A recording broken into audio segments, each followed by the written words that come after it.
e a todas, sejam muito bem-vindas, né, e bem-vindos a mais esse Axis às 10.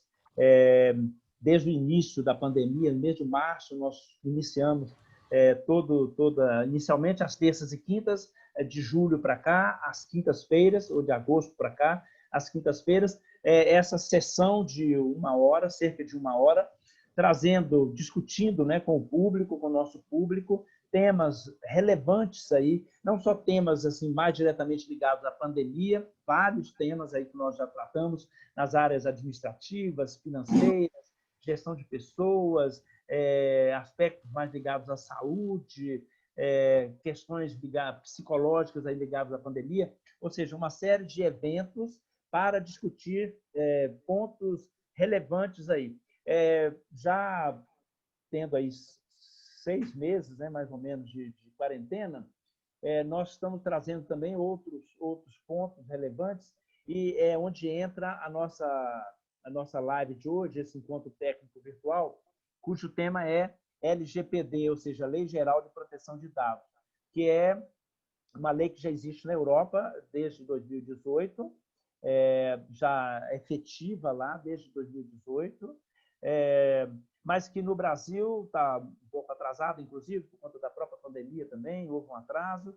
Mas, enfim, a lei está publicada já no Brasil e o país está se estruturando para lidar com essa questão. Essa questão da proteção de dados é muito importante para as congregações, para todas as obras que nós atendemos, né? Sejam escolas, instituições de longa permanência para idosos, residenciais para idosos, né? Outro nome, casas de retiro, casas de encontro, hospitais, ou seja, a lei ela vai mexer, ela vai influenciar, na verdade, todas as obras católicas. Para falar, então, da lei, em março, só lembrando que em março nós já fizemos um primeiro webinar, antes da pandemia, da quarentena começar, nós fizemos um webinar com a própria Branca sobre esse tema e agora decidimos convidá-la novamente para trazer para a gente uma visão mais gerencial, uma visão mais ampla sobre essa questão da LGPD. A Branca Heloísa é nossa consultora, ela é graduada em Tecnologia da Informação pela PUC do Rio e pós-graduada em Tecnologia Educacional pela PUC de Minas. Ela atua na área de gestão de projetos de inovação, tecnologia da informação, responsabilidade social corporativa e privacidade e proteção de dados, com foco, né, na LGPD, e atua nessa área há muitos anos, mais de 35 anos, na verdade, nessa área de TI e TE. E essa experiência profissional ela desenvolveu em projetos para diversas instituições educacionais no Brasil, não só educacionais, mas também outras instituições. E ela está muito atenta e ligada aos movimentos de inovação, que todos eles forçosamente passam por TI, né? Então, a Branca é nossa convidada de hoje para dar uma visão um pouco mais ampla a respeito da lei. Branca, seja bem-vinda, com você a palavra. Um bom dia, então. Muito obrigada pelo convite, né? Mais uma vez, poder estar aqui com vocês. Obrigado pelos participantes, pelos nossos convidados. Sintam-se em casa, né? A sala está aberta.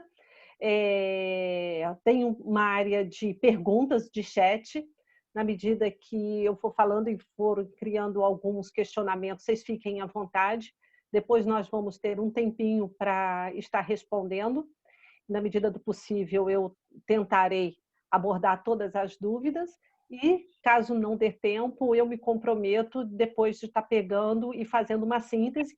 Fica também uma sugestão, caso alguém queira, dentro dos tópicos, porque é um assunto muito vasto e nós temos pouco tempo, se alguém quiser ou se quiser sugerir que seja mais detalhado algum item, pode também sugerir que eu possa estar fazendo aí um pequeno texto, alguns poucos parágrafos e disponibilizar também no site do Axis ou qualquer outra ferramenta nas redes sociais do Axis também, para trazermos esse tema de uma forma bem nivelada para todos. Tá?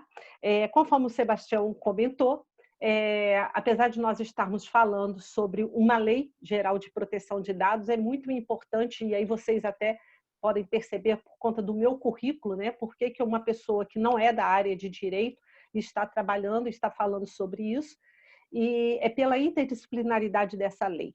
Tá? Então, essa lei ela veio para fazer algumas amarrações, algumas regulamentações em relação ao dado pessoal. Tá? Então, é sobre isso que nós vamos usar esse tempo, então sejam todos bem-vindos.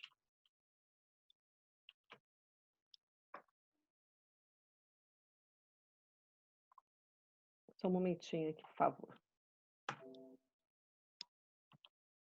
Bom, eu sempre gosto de começar uma conversa, né, trazendo um contexto histórico, né? E aí, assim, eu pergunto, né, de uma forma remota, mais como uma reflexão, a questão do uso dos cartões postais, né? Hoje, quem é que teria coragem de estar mandando um cartão postal com o nome, com o endereço, com uma mensagem de onde está, de quando é que está chegando? Não era assim, eu acho que não tem muito tempo, nós ainda fazíamos o uso, né, desse tipo de comunicação. Nós viajávamos e era muito comum chegar no ponto e compartilhar aquelas imagens através de um cartão postal, e vinham aqueles textos, e olha, e eu chego no voo tal, ou eu chego no dia tal. E aquilo ia para um endereço, ia, né, para todos tomassem conhecimento, e ia para correio, do correio chegava numa portaria, ia para uma caixa de caixa postal física ainda, né? Com todos esses dados, com todas essas informações explícitas. E aí eu faço essa reflexão já inicial. Quem hoje teria coragem de estar se expondo deste jeito? E esse nível de exposição, essa coragem, ela já traz para nós já um sentimento da nossa maturidade em relação aos nossos dados. O quanto que hoje nós mesmos já protegemos os nossos dados pessoais, os nossos dados de localização, a nossa identificação. Tá? Então, isso entra já nessa reflexão em relação ao que nós já transitamos em relação ao nosso dado pessoal. Fazendo aqui uma questão desta riqueza, né, que hoje nós trazemos isso como sendo o dado, né, essa nova riqueza. Quando nós falamos das revoluções industriais, qual era o meio, qual era o insumo dessa economia? Tá? Então, na primeira revolução industrial, máquina a vapor, carvão. Na segunda, eletricidade, podemos falar do petróleo. E uma terceira revolução industrial, os semicondutores para a tecnologia móvel. Tá? Então, qual era na terceira revolução digital? Já vinha toda a parte eletrônica, né, dos semicondutores, e uma evolução em cima da questão digital. O que nós estamos passando hoje, e eu acredito que muitos dos senhores já têm ouvido falar, tudo relacionado a 4.0. A educação 4.0, o escritório de advocacia 4.0, a gestão 4.0, porque isso faz uma referência a uma quarta revolução industrial que está muito calcada, está muito envolvida na questão das tecnologias emergentes, e cada um na sua área. Então, hoje nós temos a questão da inteligência artificial, nós temos a internet das coisas, temos a tecnologia vestível. Quando a gente coloca um relógio inteligente, isso daqui, ele era uma tecnologia vestível. E onde está tudo isso? Qual é o grande combustível? É o seu dado, é a questão da Big Data. E essa questão da Big Data, nós trabalhamos com dois formatos desses dados. Nós temos os dados estruturados, é aquele dado que você preenche um formulário, é um dado que você lê em cima de um instrumento feito um contrato, mas também tem os dados não estruturados. A minha imagem agora para vocês, toda essa imagem de vocês aqui agora nessa nossa sala, qualquer comentário, eles vão entrando como dados não estruturados. Tá? Então, quando vocês entram num elevador e aparece, olha, vocês estão sendo filmados, isso é um dado não estruturado. Cada um vai poder identificar e vai poder trabalhar em cima daquela imagem. Em cima de um marco, então, de privacidade, dessa preocupação da lei, tá? E aí não é só da lei, em cima desse histórico da Revolução Industrial, já que nós estamos trabalhando com a quarta Revolução Industrial, como é que nós vamos gerir tudo isso, tá? Então, nós já temos alguns marcos da privacidade. A LGPD, ela veio para reestruturar uma lei que foi baseada na GDPR, eu até apresento ela aqui para vocês, tá? Ela veio dentro dos países que compõem a União Europeia desde 2018, mas o próprio Brasil tem já alguns códigos, já tem alguns marcos em que já trazia historicamente essa preocupação. O próprio Código de Defesa do Consumidor, o MAISO, tá? Que trabalha Sistema de Segurança da Informação, o Marco Civil da Internet está com a gente desde 2014.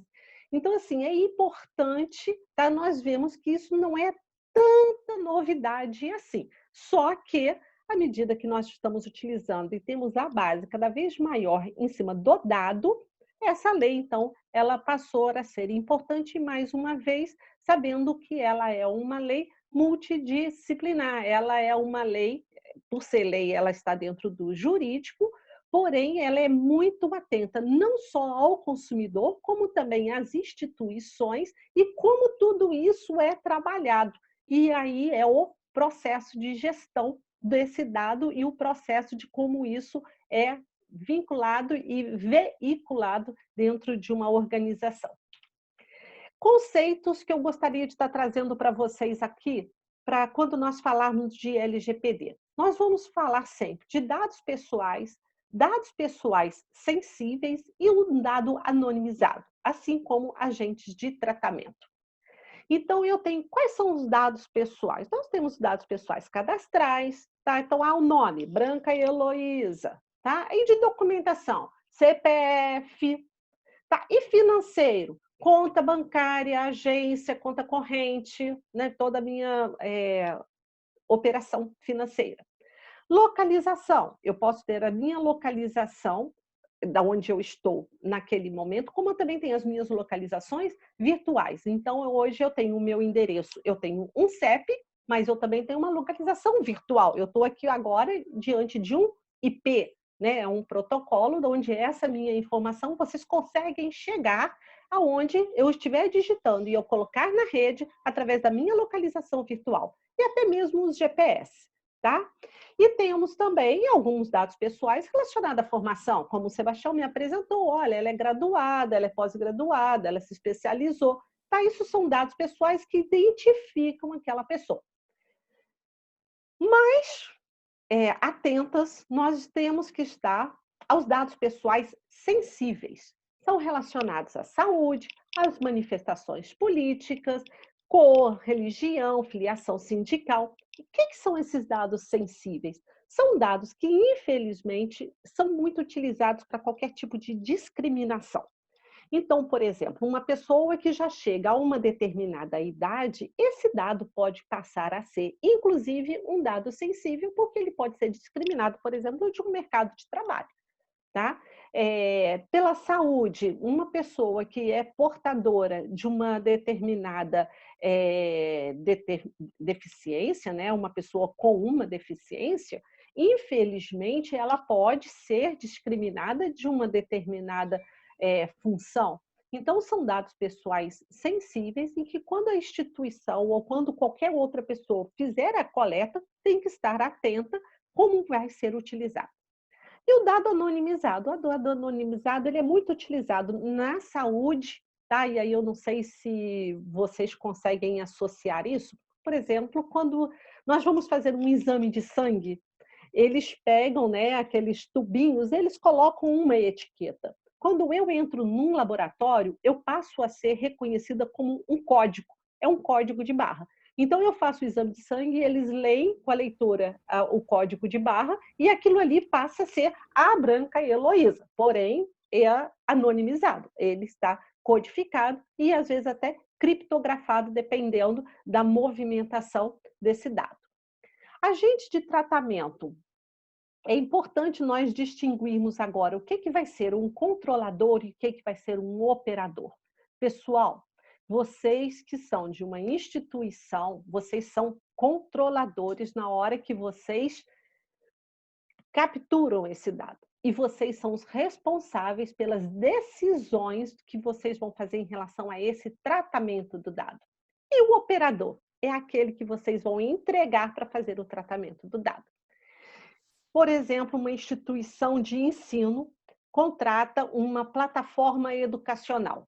Ora, eu tenho os dados dos meus alunos menor de idade, já entra já como um dado sensível, tá? Dado menor de idade entra como dado sensível. Eu já tenho esses dados sensíveis. E aí eu entrego para essa plataforma para ela criar um login, para criar a senha para o ensino remoto. Neste momento dessa transferência, o operador desse dado, que eu sou a controladora, porque eu sei, eu que capturo esses dados e eu sou a responsável por essa decisão, eu entrego para um operador, ok? Então, tem controladores que são controladores e operadores. A partir da hora que eu capturo esses dados e eu que opero esses dados, eu sou uma controladora e sou uma operadora. Mas eu também posso dar uma operação para terceiros. E isso é importante nós estarmos Então, com esses conceitos muito bem definidos, tá? Para poder saber aonde que vão estar as responsabilidades. A abrangência. Gente, só mais um detalhe. Desculpa. O controlador pode ser pessoa física também, tá? Então, vamos lá. Um consultório médico, tá? Então, ali, aquele médico, na hora que ele captura, tá? Ele pode ser também um controlador se ele estiver exercendo a profissão, ok? Na abrangência, dados relacionados a pessoas físicas e vivas. Então, o que é a questão dessa lei? Qual é a abrangência? São os dados relacionados às pessoas físicas e vivas. Ela aplica-se independente do meio. Isso é um ponto muito importante. Apesar de nós estarmos falando, né, sempre em dados digitais, mas eles podem ser dados digitais ou não. Então, aquela primeira triagem, o pai quer matricular um filho, preencha aqui esse formulário. Às vezes, esse formulário ele ainda não está no meio digital, mas a partir da hora que você já está capturando esse dado e colocando no papel, já é um dado pessoal coletado pelo controlador. Se vocês estão dentro de um ambiente de saúde, né? Aquela primeira anamnese, ou então preencha aqui antes de pegar uma senha, também já está valendo. Uma agenda. O pai quer conversar com a diretora. Pai, qual é o seu nome? Qual é o seu telefone? Me dá aqui a sua identificação. E a secretária está anotando numa agenda. Essa agenda ela já está sendo um meio, tá, de trabalho. As organizações, tanto no setor público quanto no setor privado, e ela aplica-se, tá, dentro do território brasileiro. Porém, para operações fora do país, em que esses dados são coletados no Brasil e são transferidos para outro país, ele também está aplicado à lei. Ou seja, um aluno vai fazer um intercâmbio na Universidade de Coimbra, União Europeia, inclusive. Então, quer dizer, vamos trabalhar a lei, porque esses dados eles estão indo para fazer o intercâmbio. E quando esse brasileiro voltar do intercâmbio, da mesma forma. Relacionados a indivíduos localizados no território brasileiro, tá? Então, quer dizer, se eu estou capturando também para uma instituição internacional, mas que o indivíduo esteja no Brasil, também está valendo. E para oferta e produtos ou serviços do público brasileiro, aqui é muito do e-commerce, tá? Só para trazer exemplos para vocês, ok? Princípio dos tratamentos de dados. Quando eu falo, o controlador vai capturar, o operador vai tratar, né? Quais são os princípios norteadores? Aquilo que nós não vamos poder perder de vista. Qual é a finalidade para esse dado? Está explícito a finalidade? Por exemplo, eu vou fazer a matrícula do meu filho e eu informo todos os dados dele. Lá pelas tantas tem uma pergunta relacionada a mim onde que eu consumo mais. Isso é muito comum. Tá? Você usa os seus dados e lá pelas tantas, você coloca uma pergunta que não tem nada a ver com aquele propósito. Por quê? Porque depois você pode vender essa base de dados para quem interessa. Então, tem muitas pessoas que vão fazer aquele tipo de pergunta, uma perguntinha a mais. Se você precisar comprar este produto, você compra virtualmente? Você compra... Isso não tem nada a ver com a finalidade. Adequada à finalidade, tá? Essa adequação, ela tem que estar justa a essa finalidade e uma necessidade restrita. Tá? Então, isso é uma primeira linha de trabalho. Tá? Nós temos que coletar dados estritamente dentro da minha finalidade, adequada à minha finalidade e só para a minha necessidade. Mínimas informações possíveis. De livre acesso, tá? Ou seja, todo o titular do dado, tá? Ele tem que ter livre acesso aos dados deles que estão sendo transitados, a qualidade desses dados, a questão da integridade desses dados, se tudo que eu estou informando é exatamente o que está sendo armazenado, e a questão da transparência. Tá? É fácil eu saber o que está armazenado nessa instituição sobre a minha pessoa? Qual é a transparência que vocês estão me dando em relação a isso?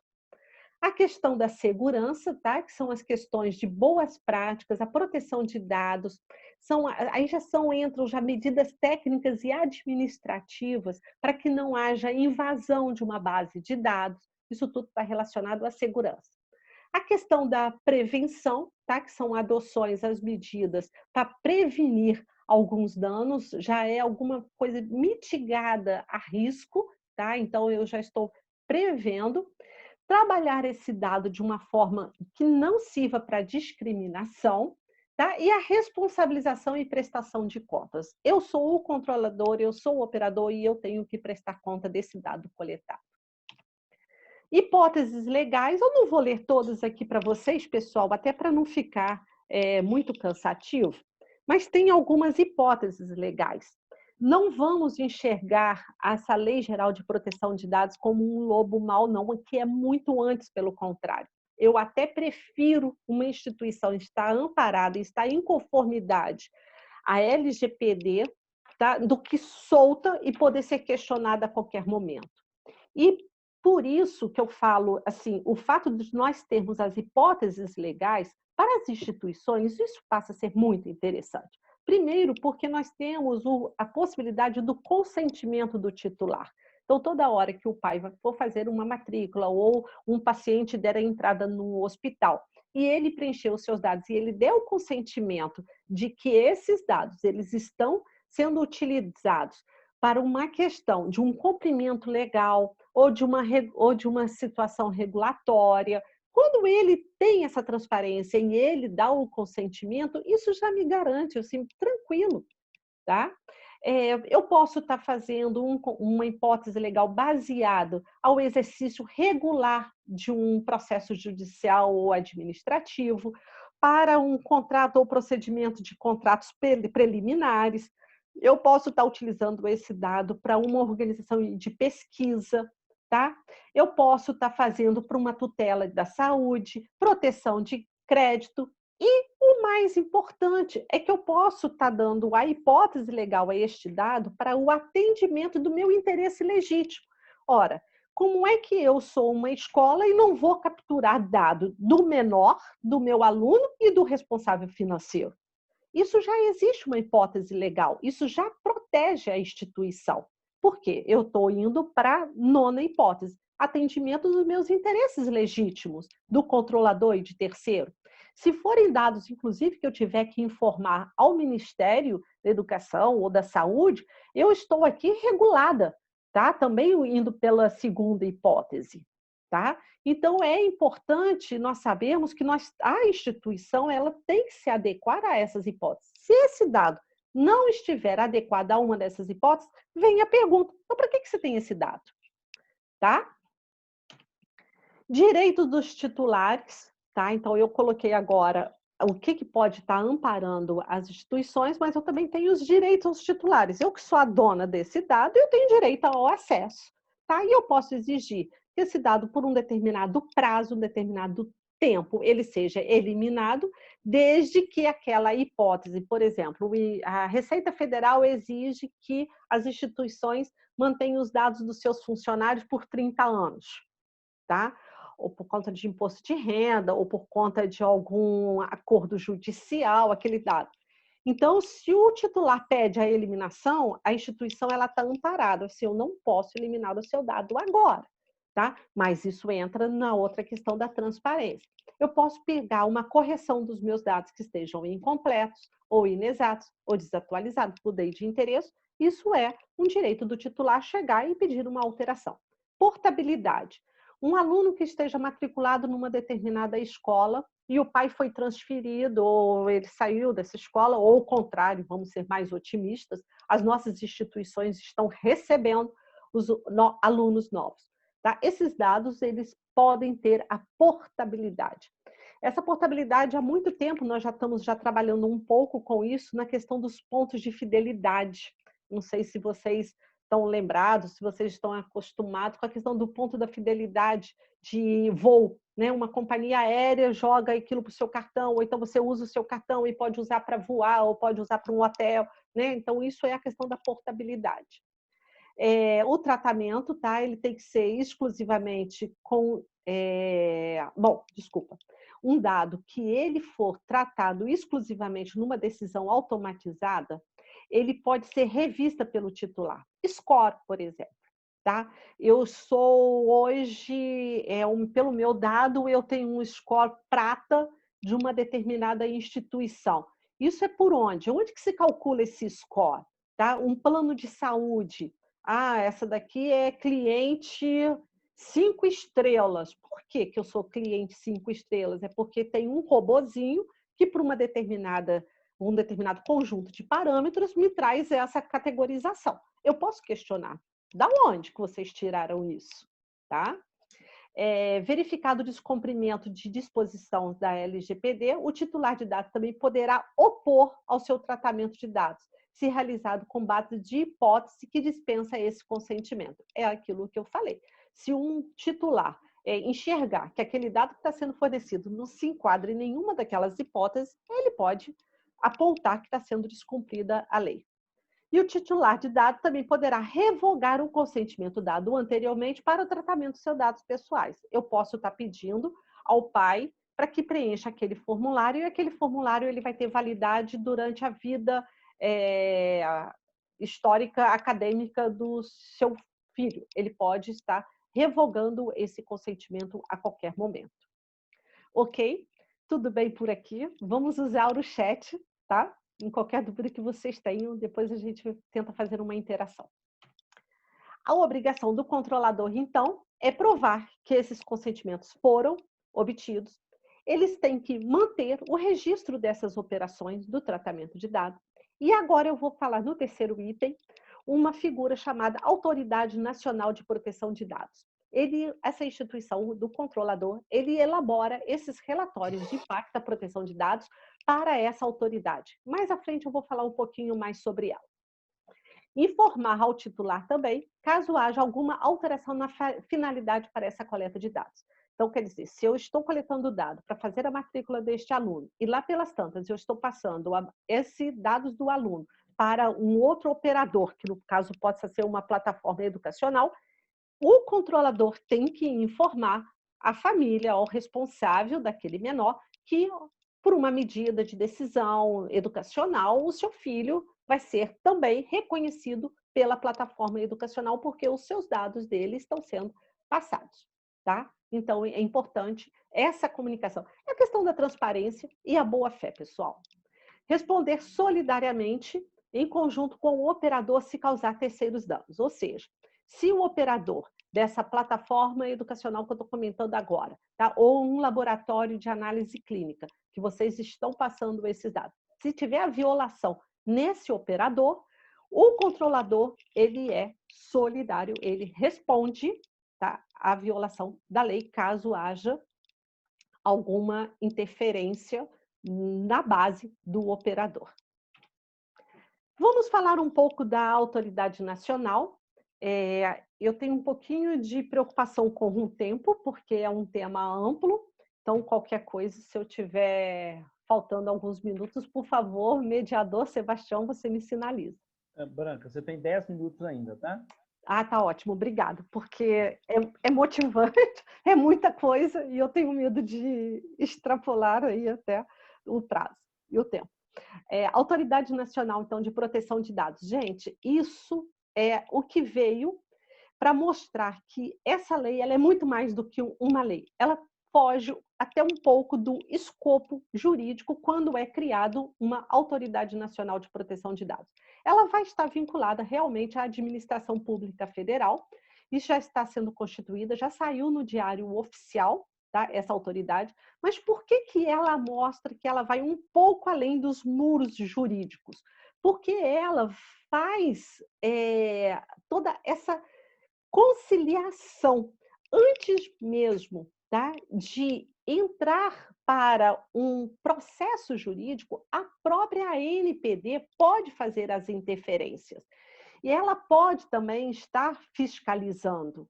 Então, de uma certa forma, eu acredito que uma instituição que esteja em compliance ou esteja no andamento dessa conformidade, a ANPD ela vem para contribuir, porque senão qualquer pessoa pode falar que o seu dado está sendo invadido, que eu não concordei, que eu não consenti. Então, assim, essa ANPD ela é boa porque ela vai fazer o elo da instituição com o consumidor ou com a pessoa titular daquele dado. Então, dentro das suas atribuições, ela vai fazer essa fiscalização do cumprimento, tá? Ela pode fazer algumas alterações de procedimentos, ou seja, a instituição tem que enviar um relatório de impacto numa periodicidade. A ANPD ela pode estar fazendo uma alteração. Ela vai criar alguns gerenciamentos de canais de atendimento, ela que vai aplicar as sanções e ela vai sempre estar mantendo contato também com os órgãos internacionais que, por hora, por exemplo, a GDPR já está em vigor. Data Protection Officer, tá? Ele pode ser uma pessoa física ou jurídica, tá? Ele pode ser uma pessoa designada, tá? Uma pessoa física ou jurídica designada para exercer esta função. Ele é o guardião do compliance. Eu fico imaginando eu dentro de uma instituição com 1000 alunos, com 1000 alunos são 1000 famílias geram aí mais 2000 dados pessoais. Então, quer dizer, eu posso imaginar uma instituição hoje administrando 3000 dados pessoais. Como é que é feito isso? E hoje, dentro dessa instituição, quem faria isso? Tá? Então, com a LGPD, ela veio a figura do DPO, que a gente chama. Ele é o guardião. Então, num primeiro momento, como é que as instituições elas estão fazendo? E lá na frente nós vamos falar um pouco dessa questão da atuação do Axis. A primeira coisa hoje é botar a instituição em compliance. É pesquisar e verificar qual é o caminho do processo e do dado e colocar tudo em compliance. Desfazer dos dados desnecessários e buscar manter aquilo que está em funcionamento. Bom, ótimo. Colocamos a instituição em compliance. Mudou o ano, 2021. Novos alunos, sejam bem-vindos. Num instantinho a gente sai do compliance. Quem é que vai tomar conta disso? O DPO, que pode ser uma pessoa contratada dentro de uma instituição para fazer isso, ou então uma pessoa jurídica que pode estar tomando conta. Essa pessoa ela vai estar interagindo, inclusive, com a autoridade nacional.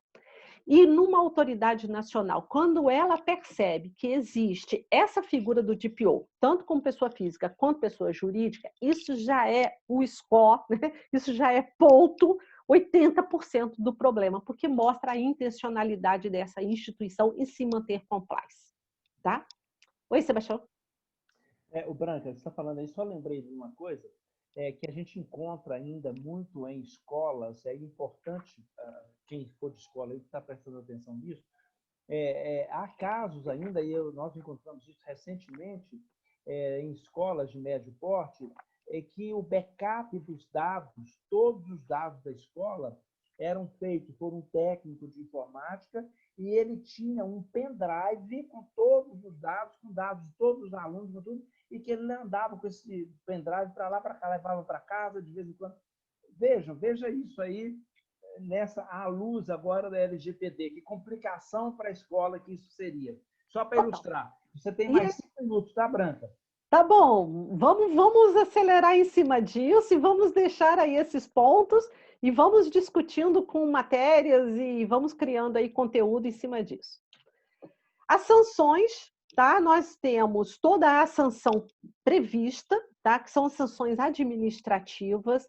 Elas podem ser assustadoras, porque elas estão relacionadas ao faturamento do grupo. Então, quer dizer, não, se nós estamos participando hoje de um grupo, de uma congregação, ela vai para o faturamento da congregação, ela não vai para aquela instituição individual.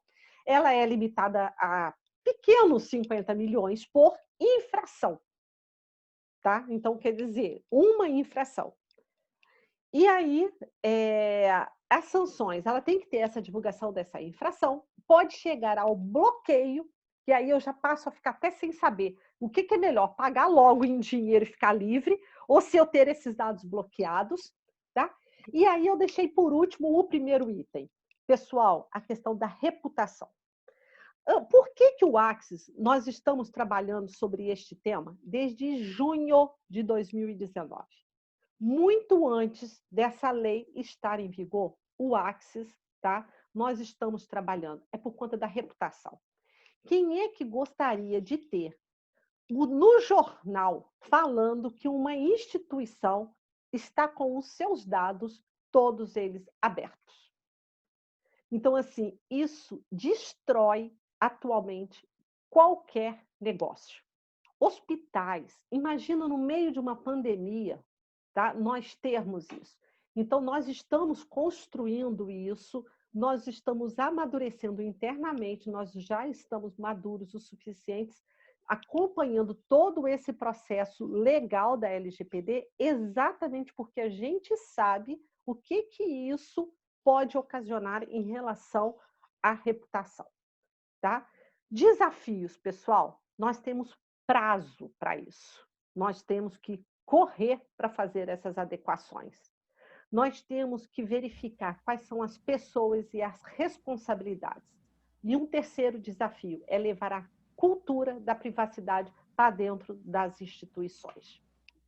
Falando agora sobre o programa de privacidade e governança de dados do Axis, tá? Foi criado, então, esse produto, né? Mas, na realidade, é um meio de um relacionamento do Axis com as instituições e que elas seguem alguns passos. Primeiro é uma sensibilização da organização sobre o tema, é falar um pouco sobre o que nós estamos falando agora, trazer essa sensibilização. Começamos pelo mapeamento do dado e processo. E é muito interessante, inclusive, essa questão do mapeamento de processo, porque a gente acaba até otimizando alguns processos, independentes até da questão do dado, do motivo da LGPD. É importante também que a gente comece a perceber que tem processos que estão sendo retrabalhados, que são desnecessários, ou então o contrário, que precisam ser reforçados. Então, é muito importante nós lermos o processo da instituição e como é que o fluxo dos dados. Tá? Com essa coleta, com esse mapeamento, nós fazemos uma avaliação do risco, de onde que está a não conformidade à LGPD, e a gente apresenta um mapa de calor, né? Onde que nós temos que trabalhar a questão do dado na instituição. E levamos também a questão das melhores práticas da segurança da informação, do tipo essa que o Sebastião acabou de falar. Quais são os meios digitais? Quais são os produtos de segurança da informação que nós podemos estar adquirindo para já nos cobrir e dar uma garantia? Fazemos as recomendações e adequações de instrumentos, contratos, formulários, políticas internas. Importantíssimo esse item, porque nós somos uma equipe multidisciplinar.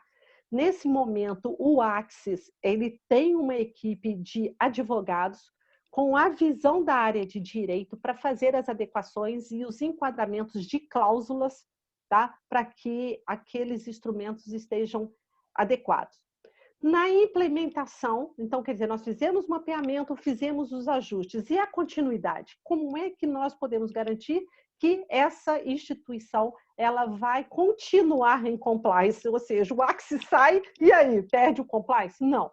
Nós podemos estar oferecendo não só nós sermos esse DPO, fazermos todo esse gerenciamento a partir do compliance e prosseguir, como também nós podemos estar ajudando na contratação desse DPO, tá? E fazemos toda essa questão da governança de dados, tá? Por onde que ele vai estar armazenado e onde os titulares eles vão poder fazer os resgates, tá? Da questão dessa propriedade. Isso daqui, gente, eu trago essa frase, foi uma frase que eu coloquei, tá, num artigo que foi veiculado na revista Vertente, isso já em 2019, até reforçando aqui como é que o Axis já está atento a essa questão da lei muito antes. E aqui eu trago o seguinte reflexão, é um caso realmente para nós pensarmos.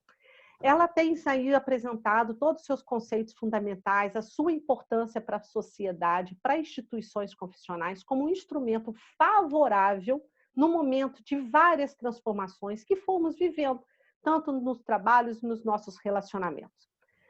A sociedade que se beneficia com o novo mundo digital, nós não podemos negar isso, tá? Ela é que está cada vez mais solicitando esses controles. Então, assim, é uma hora que nós temos que perceber que a LGPD, ela veio porque nós, participantes de uma sociedade, nos beneficiamos de um mundo digital. E nós mesmos estamos pedindo por essa segurança, uma equidade desse dado, principalmente quando a gente pede para que ele não seja discriminatório, e a transparência, tá? A partir de agora, nós temos que nos conscientizar, então, que nós estamos com novas formas, novos hábitos, e isso tudo numa constante transição, numa constante transformação. Essa é a mensagem final que eu gostaria de deixar aqui agora para vocês, agradecendo todos aqui os contatos, as redes, e abertas perguntas que eu puder e ajudar e esclarecer. Branca, ok, obrigado, viu? Já temos aqui algumas perguntas. Vou te pedir para parar de compartilhar, só para a gente aumentar a tela. A primeira pergunta aqui é o seguinte: a lei já está em vigor? Ela já está em vigor, está faltando ser sancionada agora nos próximos dias, até no dia 15 de setembro, precisa de uma sanção ou um veto presidencial, mas isso é uma questão de trâmite jurídico. Ele já passou por todas as câmaras, por todo o Senado. Então, o que aconteceu? E falando aqui rapidamente, se tiver alguém aqui da área jurídica, eu até peço, pode vir e participar agora desse nosso bate-papo, porque fortalece a discussão. Essa lei já era para ter sido implementada quando entrou a pandemia, entrou uma medida provisória falando que as empresas não estavam adequadas já para sofrer as sanções. Então, essa lei, essa medida provisória, ela veio para trazer a sanção, levar a sanção para agosto de 2021, adiar, tá? Para agosto de 2021, que seria agora em agosto de 2020, levar a sanção para 2021. E trazer a lei em vigor para maio de 2021. Isso era a medida provisória. A medida provisória, neste item de te trazer, de levar a lei para maio de 2021, isso cancelou. Voltou para agosto de 2020. Então, nós estamos em setembro, mas por uma questão de cronograma, de votações e de assinatura, tá? Nós estamos em setembro com uma lei que vai estar em vigor desde agosto. Só que, obviamente, enquanto não tiver a assinatura do presidencial, ela não pode ser elevada à frente. Então, resumindo essa pergunta, ela, a partir de agora, tá, ela já está em vigor com a sanção em agosto de 2021. Essa sanção, pessoal, é sanção administrativa, é aqueles dos 50 milhões é de 2%, mas eu, como uma cidadã, eu posso já fazer uso da lei. Vocês entendem? Porque eu posso entrar num processo civil contra aquela instituição. Já existe uma lei para me amparar. Então, só que a questão administrativa é que ela é jogada, que ela vai um pouco à frente. E tem a questão, pessoal, reputacional. Isso, mais uma vez. Isso não tem prazo. Tá? Segundo, e eu gostaria de destacar isso para vocês, quando eu falo que o prazo já está correndo, porque nós não podemos imaginar que as sanções entrando em agosto de 2021, que nós vamos esperar julho para agirmos. Não é um processo que a gente consegue fazer em 30 dias. A gente não consegue fazer isso. Então, eu já alerto todos vocês que estão interessados, que estão se importando com o tema, que a gente já comece, entendeu? Já agir, porque a autoridade nacional ela já está entrando no Diário Oficial, o mercado já está entrando com a questão da LGPD como um diferencial. Hoje eu já percebo algumas instituições colocando em cabeçalho. Tá? Vocês já devem ter recebido alguns contratos de privacidade de rede social, WhatsApp, Facebook. O consentimento já está sendo diferente. Então, assim, o prazo da lei, eu fiz essa historinha toda, entendeu? Para justificar que o prazo da lei não necessariamente é o prazo social da lei. Tá bom? Acho importante destacar isso, Branco, que você acabou de destacar, porque no meio, né, em que nós trabalhamos, nas instituições católicas, nós percebemos que serão necessárias realmente muitas medidas de adequação, né? É claro que algumas instituições já têm uma boa área de controle, já tem uma área de TI, por exemplo, muito bem estruturada, que facilita aí esse controle sobre os dados. Mas eu diria que a grande parte, a grande maioria não tem. Isso ainda, às vezes, é bastante caseiro, né? A maneira como se lida com esses dados. E aí, com as sanções legais já em vigor, provavelmente então, a partir do ano que vem, né? A partir de agosto, as instituições correm um risco muito grande de receberem aí pesadas multas mesmo e que podem até inviabilizar, né, as instituições. Então, é preciso, sim, uma atenção a isso, né? Não é algo que se pode mais descartar, digamos assim. Isso. Eu tenho observado, como você acabou de lembrar, todos esses aplicativos que a gente utiliza, realmente eles já mudaram aí nos últimos 3 semanas, um mês, mudaram já os termos, você tem que ler muito mais coisa, a solicitação de consentimento é diferente já. Né? Já estão incorporando nessa solicitação de consentimento elementos aí da lei. Tá? Sebastião, ainda posso falar até mais um detalhe também, assim, dentro das características dos clientes, né, Axis, né, desses nossos parceiros. Muitos, eles estão centralizados, de uma certa forma, na Europa. Nós temos algumas casas matriz, masters, né, na Europa. Não, as casas gerais, de modo geral, quase todas são na Europa. Mas eu diria até, só te interrompendo, mas explicando um pouco melhor, eu diria até que há pouco intercâmbio de dados. Há pouco intercâmbio. Mas algum intercâmbio, não esses dados pessoais, mas aí há intercâmbios de dados há. Mas as províncias brasileiras, que aí, quando a gente fala de províncias brasileiras, algumas têm 20, 30, 40 obras no Brasil, ou às vezes até mais, ou outras menos, é um volume de dados. Você deu um exemplo aí mais cedo de uma escola, por exemplo, com 1.000 alunos, né? 2.000 famílias, 200, 300 funcionários, né? Mas quando você multiplica isso dentro de uma mesma província, por 20 colégios, 30 colégios, imagina o volume de dados dentro de uma província. Então, as brechas, né, digamos assim, as lacunas aí, os riscos são muito grandes. Olha, ainda vou trazer mais uma provocação em cima disso. Nós fizemos um número assim dos concretos, ou seja, funcionários, matrículas, né, alunos matriculados e famílias. E o tanto de currículo que a gente recebe? O que a gente faz com aqueles currículos? Sim, né? Sim, exatamente.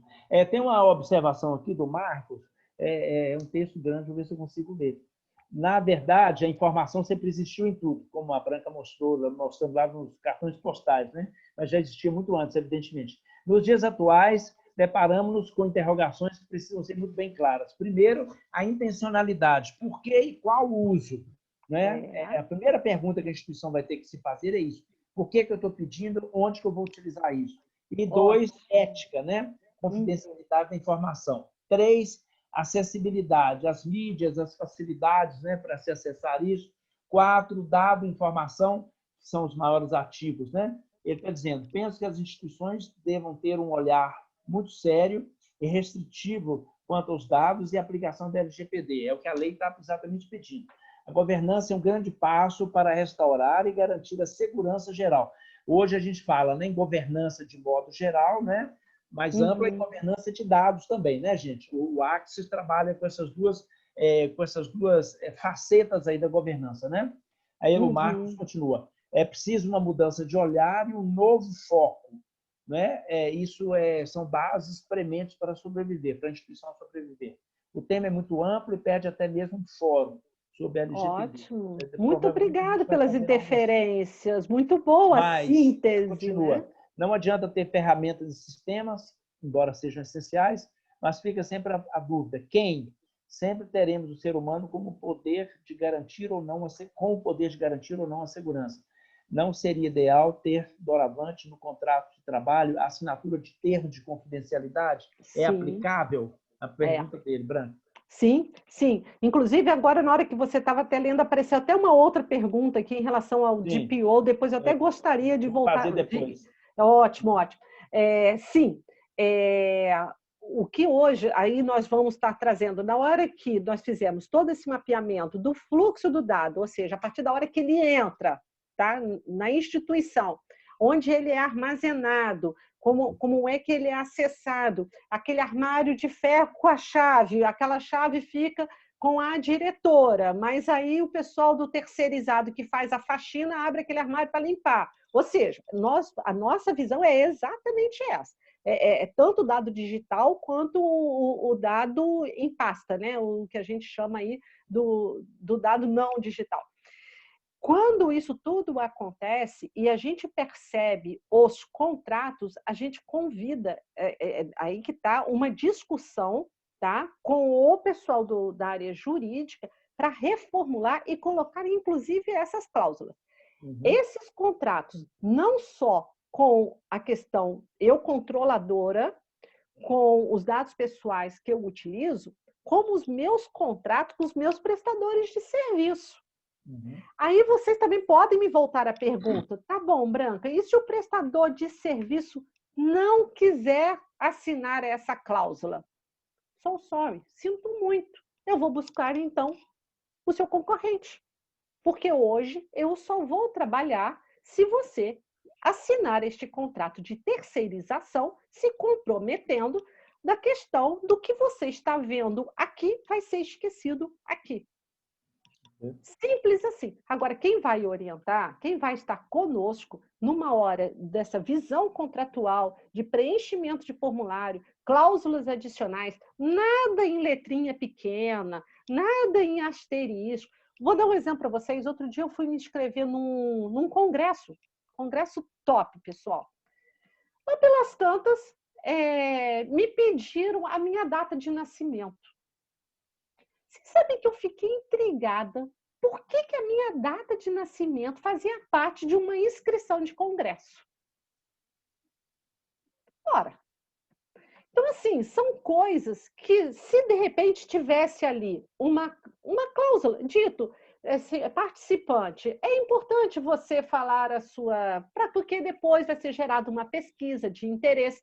Óbvio que eu estaria informando, eu estaria alimentando essa base tranquilamente, mas isso não ficou transparente. Não teve uma assessoria jurídica para um formulário de um congresso que ia falar de proteção de dados, né? Então, assim, são detalhes que a gente realmente tem que estar muito atento. Uma outra pergunta... O profissional DPO tem necessidade de formação em quê? Bem interessante essa pergunta, né?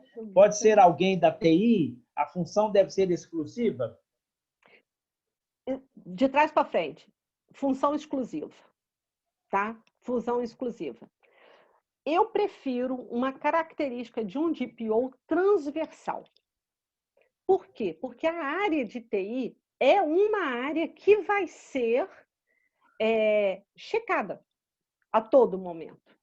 Então, eu prefiro que o DPO, tá? Eu sugiro que o DPO esteja ligado à alta gestão, tá? Isso é um projeto da alta gestão. Ela realmente vem de uma governança estratégica, tá? Eu prefiro que esse DPO esteja relacionado a essa alta gestão. Se tiver perfil de TI, ótimo, não tem problema. Mas eu prefiro que ele saia da área de TI e exerça a função de DPO do que aproveitar aquele técnico de TI para também ser DPO.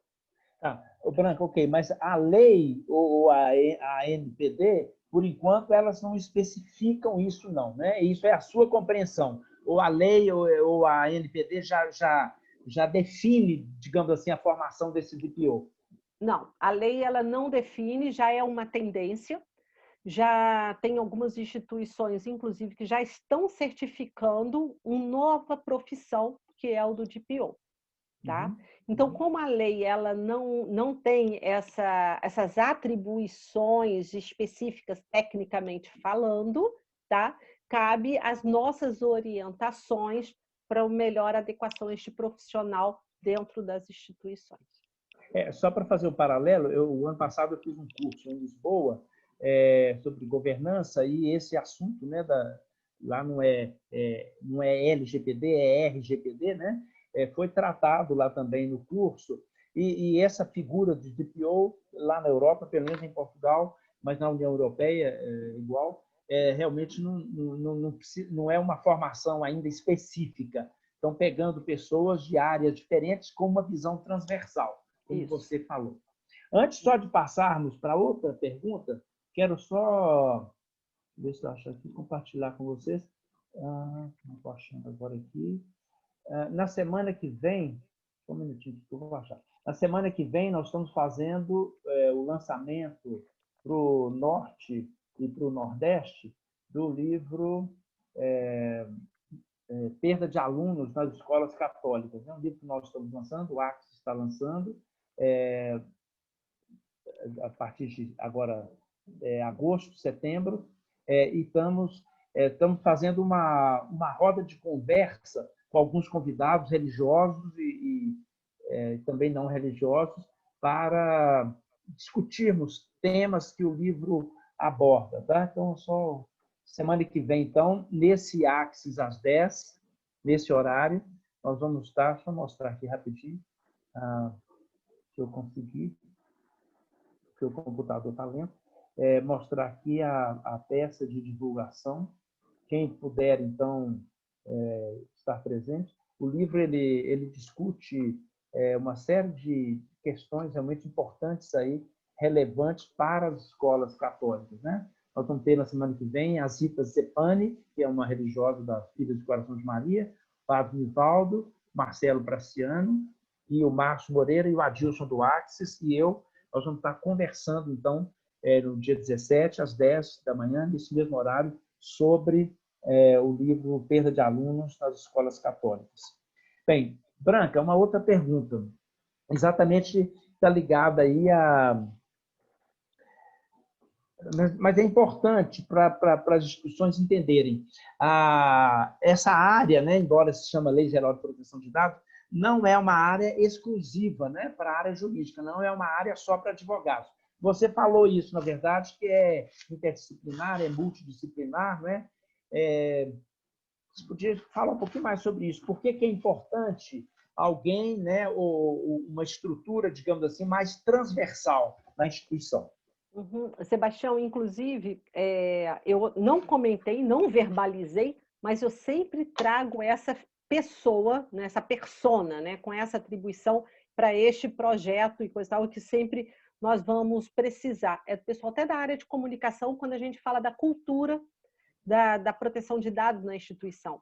Então, assim, essa transversalidade, essa visão, porque assim, não é só uma aplicação da lei, é aquilo que eu comentei, nós podemos estar no compliance hoje, a lei, estamos, tudo certinho, fazendo tudo certo.